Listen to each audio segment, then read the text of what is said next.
José Miguel Ángel Soto Jiménez, de lo del número de Santiago de los Caballeros, está con nosotros en esta mañana. Poeta, historiador, uno de los escritores más fluidos que hay en República Dominicana y de los más leídos, porque Cuesta publica y usted siempre aparece arriba ahí, entre los que están arriba. Y que cita personas vivas, porque aquí hay escritores que todos los que citan están muertos, porque nadie puede decir si es verdad o mentira. Lo que general no es una especie de Valladares. Lo que pasa es que tú eres un hombre que nunca ha tenido miedo. Es tan así que yo le voy a preguntar algo que a los guayas no les gusta meterse para lo hondo. Abinader dijo en su rendición de cuentas, aquí saqué la cita, él mencionó ahí unos helicópteros y una cosa, y dijo: este es el mayor equipamiento militar que un gobierno dominicano ha adquirido desde la recuperación de la democracia en 1961. Se fue lejos el presidente. Sí. Entonces es verdad que ahora es que están equipando de verdad a la Guardia. Bueno, Nelson, lo primero que debo decirte es que me siento, y ustedes lo saben muy bien, en este espacio al que acudo, cuando se me invita acudo de una manera entusiasta, se puede decir. Bueno, y con respecto a ese punto, debo felicitarlos también, porque por mucho tiempo, es más, yo creo que ustedes no tienen una idea cercana de la importancia de que ese tema se debata en un espacio como este, porque eso tiene un proceso largo. Para llegar ahí donde ustedes llegaron hoy, a hablar de eso, ha tenido que pasar mucha agua bajo el puente, porque mira, el problema es que siempre se manejó eso desde la dictadura de Trujillo como un tabú. Yo recuerdo que cuando yo ingresé a las Fuerzas Armadas en el año 73, había un misterio inclusive con el número de la fuerza. O sea, no se podía decir el número de la fuerza, a diferencia de otros países que el equipamiento es un tema de debate público.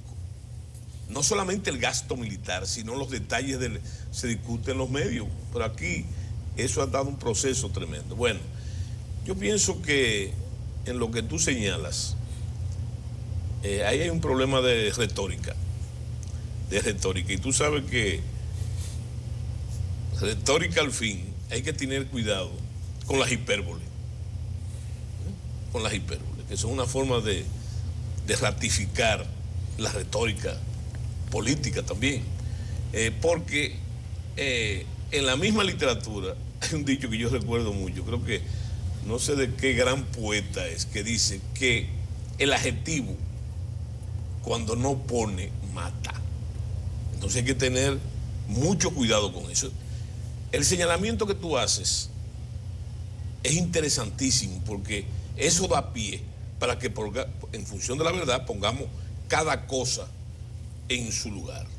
Y te digo ya que en ese sentido, cuando el presidente dice eso, hay que observar también que no estamos de ninguna manera criticando el fondo de la forma, porque el fondo realmente siempre es necesario para que las Fuerzas Armadas puedan cumplir con su papel y mantener su vigencia. Siempre es importante el equipamiento, ¿no? Y en ese sentido, el equipamiento es una herramienta fundamental para el cumplimiento de la misión que le consagra la Constitución a las Fuerzas Armadas. Bueno, en ese sentido debo decirte que eso abre una discusión tremenda. Tu pregunta abre una discusión tremenda, que no representa ningún tabú. Yo recuerdo que cuando yo era capitán, por ejemplo, o teniente y capitán, yo estaba ya escribiendo, haciendo las investigaciones del lugar para mi libro Seguridad, Defensa y Democracia, que trajo un gran revuelo en esa época. Y tú sabes cuál fue mi mayor fuente para nutrir mi investigación. No era la inteligencia interna de las Fuerzas Armadas, ni los archivos de las Fuerzas Armadas. Tú sabes dónde que se encuentra a lo que aludió el presidente y todo lo demás, y lo que yo te voy a citar aquí.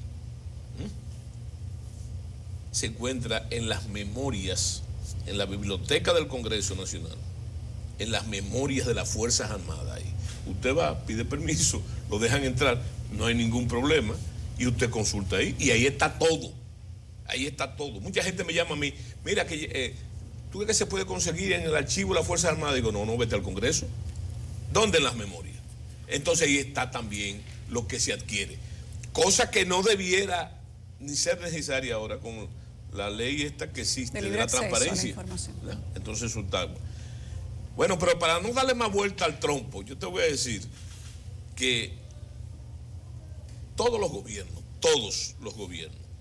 desde hace 62 años del ajusticiamiento de Rafael Leonidas Trujillo Molina, todos los gobiernos han hecho su contribución al equipamiento.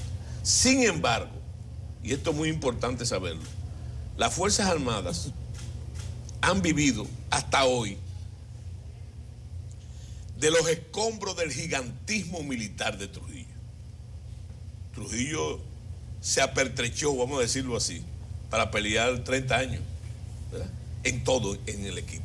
Esas compras no fueron lo más afortunado desde el punto de vista económico, y eso es otro dilema. ¿Por qué? Porque se tragó el auge azucarero de esa época, se tragó ese equipamiento, de la cantidad de equipo militar que se hizo, muchos de ellos no del todo óptimos, porque esa es otra cosa que debemos saber, y eso se refleja en el discurso del presidente, en las memorias del presidente, la presentación de las memorias, y es que las Fuerzas Armadas, la fuerza se equipa, se recluta, se equipa, se organiza y se entrena en virtud a la amenaza. Y eso es un estudio que se hace para en relación a los gastos presupuestarios, que se hace no por los 4 años, se hace anualmente.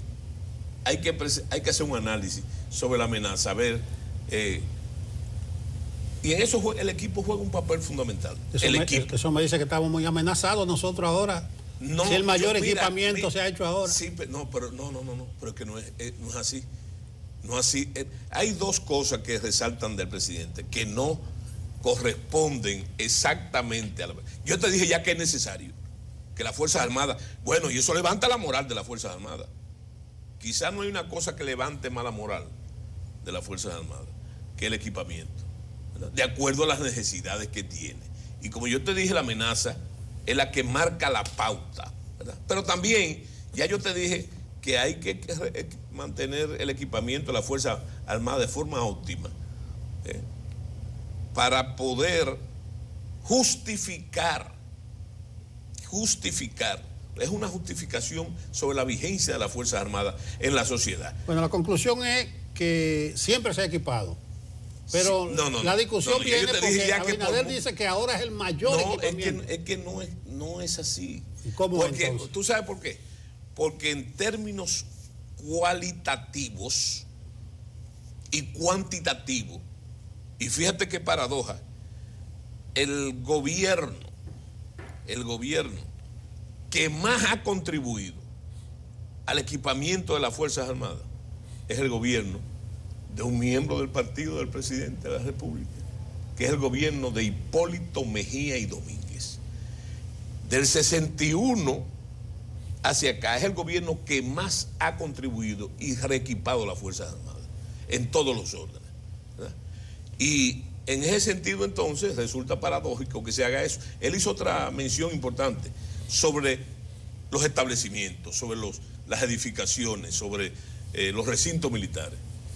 Yo no creo que haya sido el gobierno que más ha hecho eso. El gobierno que más ha hecho eso también, y hay que buscar la prensa de la época, y se hizo un programa para reestablecer, reacondicionar y hasta desentar por un deterioro progresivo de muchos años los recintos militares. Ese programa comenzó en la Marina de Guerra, en lo que hoy se llama la Armada Nacional. Entonces, yo pienso que yo me permití, para no dejar eso en las palabras simplemente, ¿verdad? Fíjate, yo te voy a hacer una rápida relación. Estos datos no son datos de las Fuerzas Armadas. Pero antes de entrar a los datos, sí. Yo veo gente de Leonel, que Leonel dice que aportó mucho. Mencionan, no. mencionan aviones. No, pero espérate, yo te voy a decir, mira, vamos a comenzar con el doctor Balaguer, que fue beneficiario. Recuerda que pasó la guerra civil y los norteamericanos dejaron una cantidad de equipo aquí para combatir lo que yo te dije, del deterioro general, porque diferente a la academia, aquí tenemos unos plazos no, fatales. precisamente. Mira, el doctor Balaguer, para mencionar así cosas, no son exactos, adquirió 8 helicópteros en 12 años, OH-6, 20 avionetas T-41, 2 helicópteros Huey de lo grande. En la fusilería, él fue que introdujo aquí, es un dato importante, los fusiles FAL, que fueron por mucho tiempo el instrumento. Esos fusiles llegaron aquí por primera vez cuando la guerrilla del 59. Lo trajeron los guerrilleros, ¿verdad? Y eso hizo que se compraran los fusiles FAL. Fue el primero también que compró los M16, las metralletas Uzi, los fusiles G3. Fíjate, ese es el presidente Balaguer, en 12 años. El presidente Guzmán, presidente Antonio Guzmán, 12 avionetas 334, 1000 fusiles M16, un empresario muy famoso, Avilio Peralta, regaló 100 fusiles M16 también, y 8 tanquetas B-150, que tú la ves ahora en los desfiles. Eso fue el presidente Guzmán. El presidente Jorge Blanco fue el que compró los aviones Dragonfly, los 8 A-37. Fueron contratados 12, pero solamente llegaron 8. Compró también fusiles M16, los lanzagranadas M79, también compró Jorge Blanco, que habían llegado con Balaguer también para la guerrilla de Camaño, que son lanzagranadas. En esa época también de Balaguer hay que mencionar que compró los lanzagranadas M203, en los 10 años de Balaguer, no en los 12, en los 10 años. Unas lanchas rápidas para controlar el narcotráfico. El presidente Leonel Fernández, ¿verdad?, que hay que mencionar que inauguró, el presidente inauguró el sistema, y te voy a explicar por qué, del financiamiento, o sea, del equipamiento con financiamiento. ¿Por qué? Porque el presupuesto de las Fuerzas Armadas, que en esa época el 70% se iba en carga fija, no daba ninguna oportunidad para ese equipamiento. Entonces, el presidente Fernández inauguró el financiamiento para el equipamiento. Entonces, 96-2000. Sí, exacto. Sí, está bien, pero yo te lo voy a decir en total. Mira, él fue que adquirió los aviones Pillán. Los Pillán. Después, y eso causó después mucha controversia, los Super Tucanos, que eran una necesidad. 3 aviones caza. Los aviones caza no son caza de cazar, sino son unos aviones españoles de transporte que sustituyeron los viejísimos C-47 que venían de la Segunda Guerra Mundial. Trajo también los camiones reos, la estación de bomberos para la Fuerza Aérea, para la base de la Fuerza Aérea. Y en ese sentido, los vehículos URO. Esos vehículos URO son la versión española de los Humvees, ¿verdad? Trajo una flota de eso. Y 8 helicópteros Robinson, ¿verdad? Eso fue las compras que hizo él con el sistema que te dije. Bueno, pero el presidente Hipólito Mejía compró una flotilla grandísima de helicópteros. Los Robinson, los OH-8, los Schweizer, los Super Huey. La Marina de Guerra también en un programa recibió una embarcación importante por año. Los botes de esos Zodiac para las fuerzas especiales. Y la obra más importante del presidente Mejía fue la unificación de los calibres, porque aquí había un desorden con los calibres en la fusilería. Y entonces se hizo un estudio y se puso en 5.56 el calibre de la fusilería, y con eso entonces completó la dotación importante esto de los M16, de los fusiles, compró municiones para que estaban escasas. Recuerda que los 10 años de Balaguer fueron prácticamente unos años muertos para las Fuerzas Armadas en cuanto equipamiento. Usted era el jefe cuando Hipólito. Sí. Se puede decir que usted está sangrando sí, por la herida. Ahí demostraste que era cibaeño. El problema es que hay que hacer la salvedad, en mi caso y en el de otros y del actual ministro, que los militares no trazan la política, son un instrumento de ella. Y la virtud de las Fuerzas Armadas constitucional es que son fundamentalmente obedientes y en ningún caso pueden deliberar. Ahora bien, una de las funciones de los jefes militares es que las Fuerzas Armadas sirvan de instrumento a la gobernabilidad democrática. Pero hay otra cosa también, su papel es de asesoría al presidente. El presidente necesariamente, que no es el caso de Hipólito, tenía que ser un guardiólogo, un técnico en eso, sino que ve las Fuerzas Armadas por su jefe militar. Entonces, se compraron aparatos de visión nocturna. Importante, un paso tecnológico importante para nosotros. Se compraron los GPS para sustituir, que no lo sustituyen del todo, las brújulas, las antiguas brújulas de los soldados en las unidades de infantería. Compró el fusil israelita Galil para una unidad de las Fuerzas Armadas. Los AK-47, una versión de Europa del Este de ese fusil. Las P-90, las MP-5, los lanzagranadas, compró más lanzagranadas M203. Creó el escuadrón de la caballería aérea del ejército, una flota de vehículos ligeros todoterrenos para la frontera, que en los Estados Unidos dicen la pulga del desierto. Y en ese sentido... Hipólito fue el que más hizo. Exactamente. Eso se podía resumir así. De los adjetivos. Sí, pero eso se podía resumir así. Pero fíjate la suspicacia tuya, pero usted fue el ministro de eso, o sea que usted se está autoalabando. No, yo lo que quiero decirte es que esos detalles hablan por sí solos. Y también te dije que sin el sistema de equipar la fuerza mediante financiamiento que inauguró Leonel Fernández, había sido imposible hacer eso, porque con el presupuesto de las Fuerzas Armadas Dominicanas no se puede equipar. Ahora bien, hay una cosa del discurso del presidente también en cuanto a las Fuerzas Armadas que hay que notar y subrayar, que es muy importante. El trabajo que se ha hecho para mantener el mantenimiento del efectivo real, no lo del virtual, sino del real.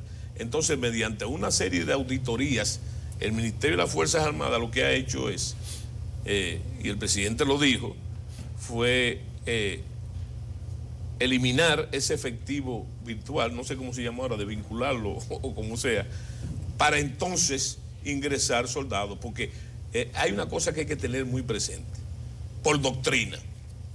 Oye, el 50% de la tropa de un ejército tiene que ser raso.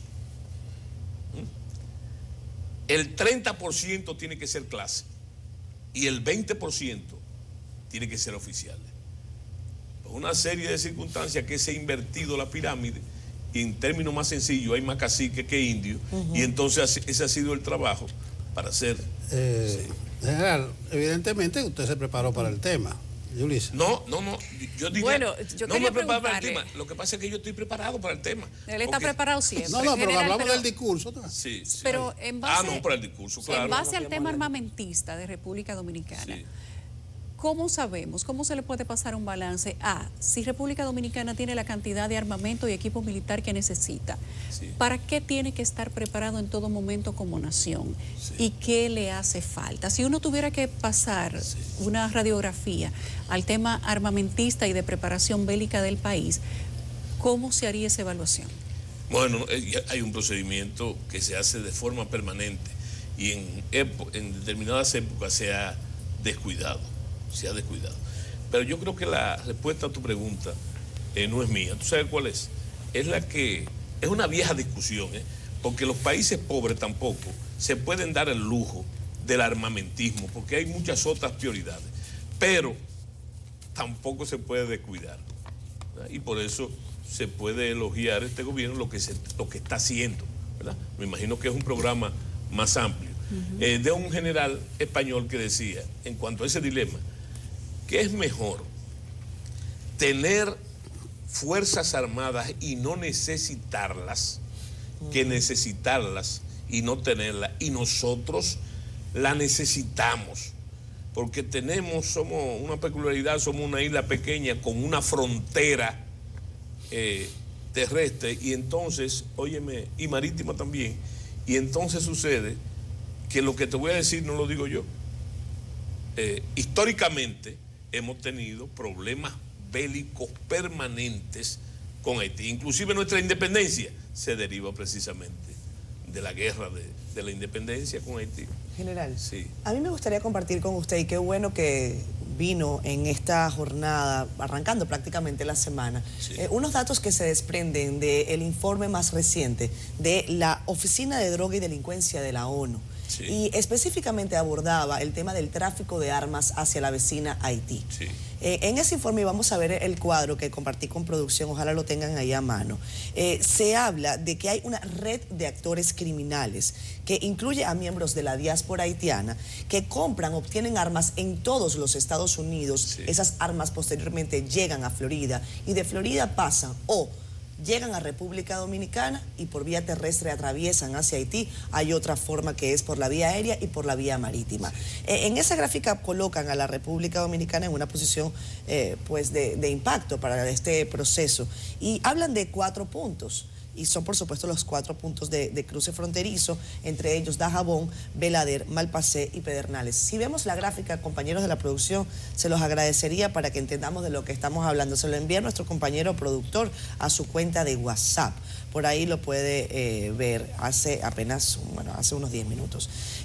Ahí colocan, general, que hay un alto volumen de armas de fuego que atraviesan desde la República Dominicana. Y me gustaría tener no solamente su comentario con relación a la experiencia que tiene, sino el momento en el que Haití está viviendo. Se habla de 80 personas muertas, tengo el dato de esta mañana, o por lo menos de ayer, 60 personas muertas en solo 8 días. Niños secuestrados en la vecina Haití y toda esta estructura criminal que parece que es la que mantiene el control de la vecina nación.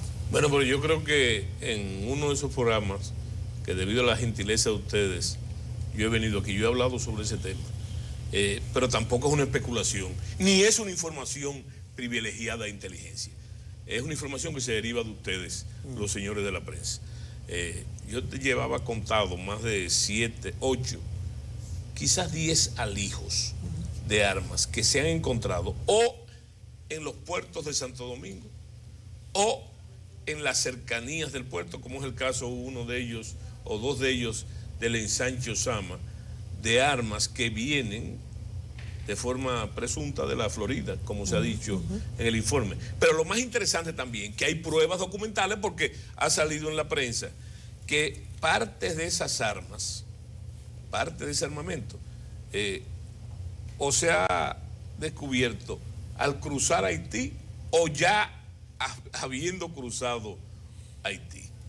¿Qué significa eso? Que ha variado una circunstancia del pasado. Anteriormente, cuando se desarticuló el ejército haitiano, la mayoría de ese armamento, el desarme en Haití fue imperfecto totalmente, por parte de la ocupación misma de los norteamericanos, y todo ese armamento pasó hacia la República Dominicana. Pasó como se conseguían armas de guerra en el mercado negro de forma muy barata. Para decirle algo, una UCI hasta en 500 pesos dominicanos. Esa era la realidad. Ahora, algo pasó, y yo creo que las raíces están en el embargo que se ha hecho de armas hacia Haití, que eso fluye de la República Dominicana. ¿Para quién? No para el Estado, sino para las bandas, para las famosas bandas. Y yo tengo mi teoría de que ese armamento fluye por los mismos canales por donde fluye el narcotráfico. Entonces, eso lo adquieren las bandas, porque también hay que decir eso, las bandas en Haití,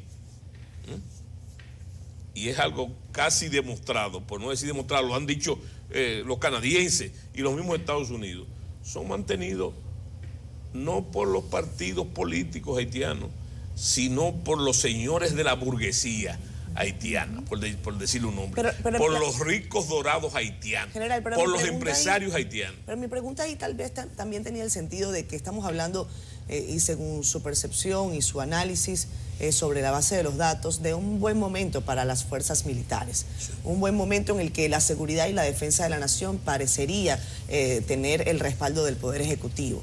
Sin embargo, están estos huecos en nuestra frontera, sí, o sea, sigue siendo insuficiente.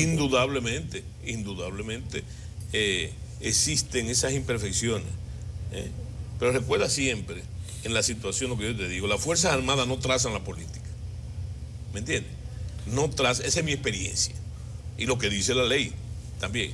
Ahora, yo pienso que hay cosas que hay que mencionar, que no están en el discurso del presidente. Por ejemplo, yo creo que el jefe del ejército, el comandante general del ejército, el ejército nacional, está haciendo cosas importantes que no se ven.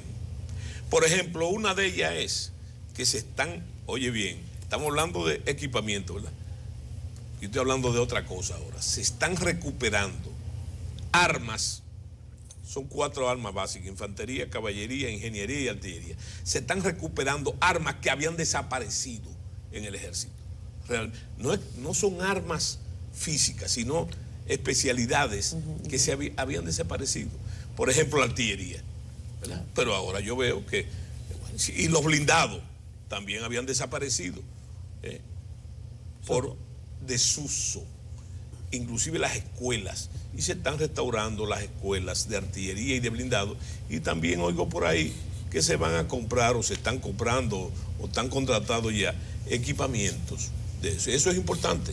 Eso es importante, ¿para qué? Para la organización y la vigencia de las Fuerzas Armadas, y sobre todo, porque de eso hay que hablar, del gran problema que tenemos, porque yo me recuerdo siempre el asunto aquel de Alcohólicos Anónimos. Y que siempre se habla que el primer paso para usted comenzar su curación es reconocer que usted tiene un problema.